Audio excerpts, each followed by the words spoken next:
My life changed at 35. Yes, I was 35 years old when I looked into the eyes of this woman sitting across from me, her hollow, dead eyes, the mother of a young girl who had been raped a week ago. I had never felt anything like this. See, in my previous life, I was a chartered accountant whose biggest problem was that I didn't want to be a chartered accountant anymore.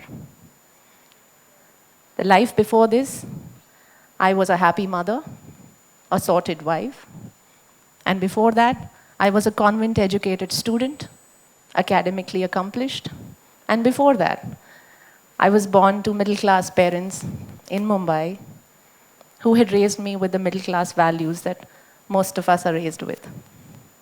So yes, when I sat there in this small hut on this unswept floor in front of a mother who'd squatted with two hungry children next to her, my life did change. And I remember looking across to the teams that had brought me there with this unsaid question. And they looked at me with sympathy and said, "Ma'am, there are many like this. We work for them. We do what we can." I took that woman and her eyes home that day because that day I had seen what my 35 years had not shown me. I saw what hopelessness looks like. And I came back with one question. I may never be able to feel as hopeless as her, given her realities. But what can I do? Thus far, I was supposed to be this woman who was well settled. See, all of us grow up being told we have to settle in life. Well settled, well accomplished, sorted. At 35, I was settled. But that question started coming up. Is this it? Is this all there is? So that woman changed her life, and God bless her, she doesn't know it. Around the same time, the reason why I had shown up at that visit was I had joined TEDxYouth Foundation in this mission to find the next new thing. I was a new program officer. This world was very, very new for me. That experience taught me that there was a lot to unlearn and a lot to learn. So I had traveled. I began traveling. I began going to parts of this country that, being from Mumbai, I had not even known how to pronounce. And I saw the strangest things. I saw a young kid, all of 10 years in Alwar, in a school that had no electricity, clutching a laptop to her chest. I was told she brings it to school every day. Because she was such a bright student, she was awarded the laptop in one government function. Except that nobody had taught her how to switch it on. So it was 2 months, and all she did was clutch it to her chest, walk around the school, her place of pride, open it, look at it, believe that there was magic in it, shut it and take it home. I saw more of these stories, and it taught me. It taught me everything about what my place under this big sun is. It also taught me that for every hopeless, traumatic crisis, there are some great people who have dedicated their lives to doing better. And this experience at TEDxYouth Foundation taught me that there are enough people in this world who have dedicated their life to doing better. TEDxYouth Foundation itself was a small foundation. We had a small budget. The job there was to give grants to these small NGOs that are there in different parts of the country. And my travels and these experiences started making me better, started making the foundation better. We started giving better grants, bigger grants.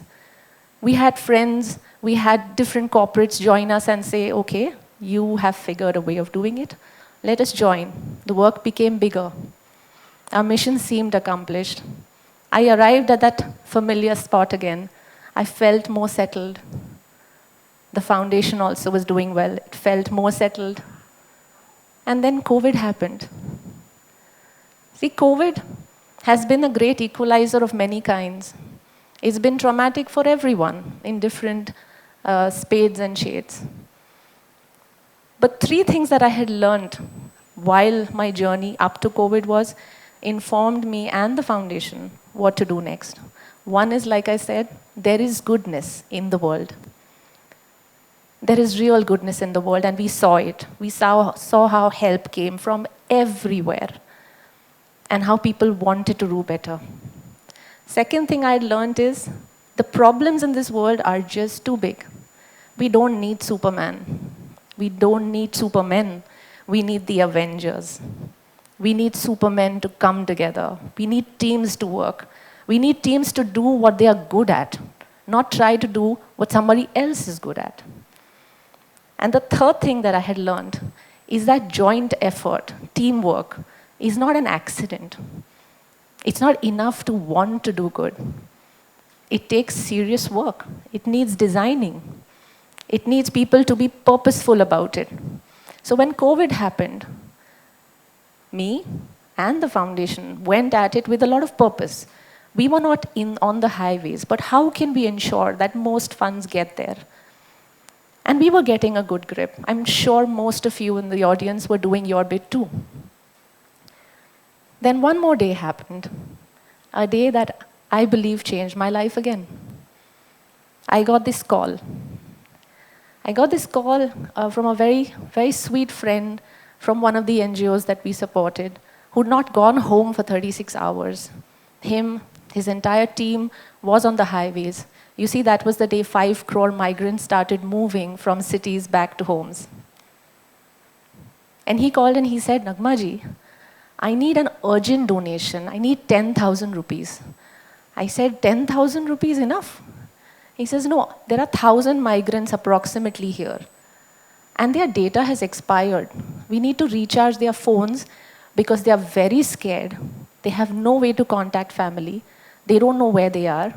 We need just 10 rupees per phone, 10 rupees per person, and they will calm down. 10 rupees. What is 10 rupees to you? What is 10 rupees to me? We'd been so busy feeding people that we lost track that people have more needs. Of course, food is there, basic need. But even there, we started seeing emerging problems.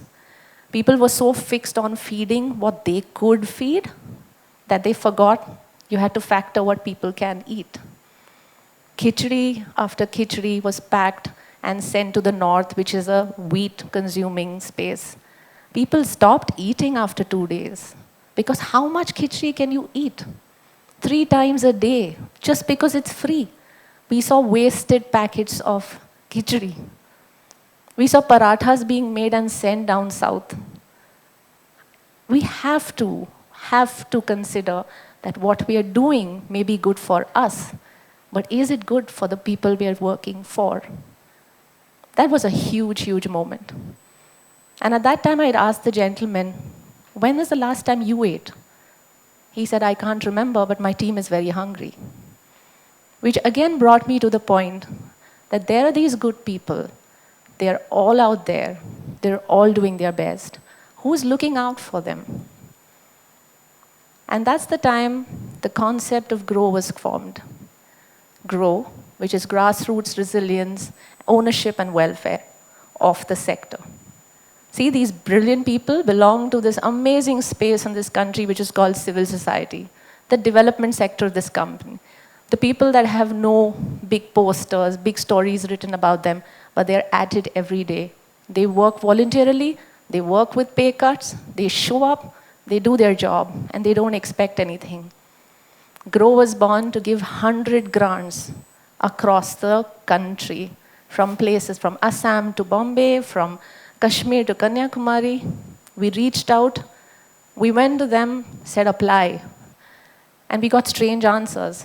Someone from Assam called and said, but this is for India. We never get grants from India. Andaman said, this is an Indian fund. Are the Andamans included? See, again, we realize what we are saying and what people need is different. We had to make a conscious effort. We had to speak in 20 languages, tell the world that there is a fund like this that will give 100 grants, 100 crores worth of a fund, because there were some good people See, before we went out, we went to the funding community. We said, this has never happened before. This is a big risk. But can 4 of you first come together and the world will come? Can you come together as shareholders of a bigger problem? Come and fund a bigger mission. The mission is this country and the people who are right out there doing work for us. And funders showed up. First the 4 funders, then many funders. So we had this beautiful world of great people coming together and putting money, and great people receiving money. This has been one of the most remarkable experiences for not only me, but for the team in Edelgive, who really showed up. Because see, this has never been done before. This was really punching above the weight. But if we belonged to a place of privilege where we could sit and actually direct influence in some direction, then shouldn't we be punching above our weight? Is it enough to be settled? I don't think so. So Grow is in its first year. It's completed its first year. It's successful first year. You should see the 100 NGOs that are there. They are representative of the brilliant, brilliant work that goes on. So again, I come back to the point that for every atrocity that you see, there are hundreds out there. Until we go and seek them out, we will just never know. Another thing important out here is that showing up, doing your best, achieving, punching above the weight, it's all very romantic. It's all very adventurous, very exciting. You've launched this fund, the largest migration fund in the world, the largest Grow fund in the world, all very exciting. But you know what it takes to make all this exciting? It's showing up daily. And you know what showing up daily looks like? It looks like coming and stressing on emails, making Excel sheets, having difficult conversations, going home late, missing birthdays. That's not romantic, that's hard work. So for every big idea, and for every big thing that has to be done, there is a lot of boring thing, the regular routine, which we need to show up. And it's so worth it. It is just so worth it. With the first year ending of Grow, I complete my decade in this sector. And there's a lot of introspection going on. I feel like, yes, there has been a sense of accomplishment, which is a familiar territory. Ho gaya. I'm feeling nice and settled.